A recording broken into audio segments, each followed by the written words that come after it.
This is a video on how to use the conditional start conditions within Pasco Capstone. First, I need to show the hardware setup. On my 850, I have a force sensor. This will be my sensor in which I will get my start condition from. And then I also have my temperature sensor attached, which I will actually be collecting the data from. I'm going to close my hardware setup. And now I'm going to go to a temperature data tab that I've established.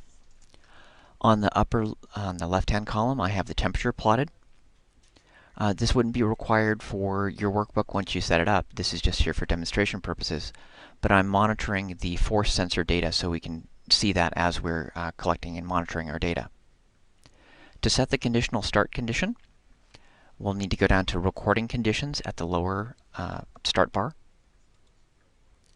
And then we'll select start condition from this property menu.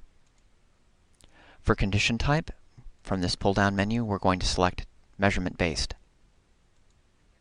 Once I've selected that, I'm prompted for the data source, which I will monitor in order to set my start condition. And from this, I will select my force sensor.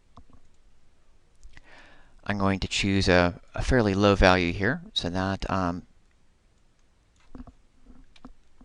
can exert that force with my thumb. And I'll press OK. The units for this are defined by the data source units above. Once I've done that, I can start my data collection.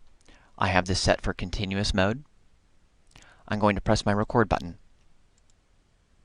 If you look carefully here, my force values are very, very small, and they're certainly below my start condition.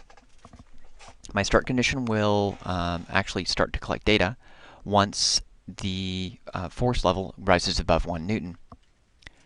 You can also see here that I have my temperature being monitored. However, it's not actually collecting the data because I have not met my start condition.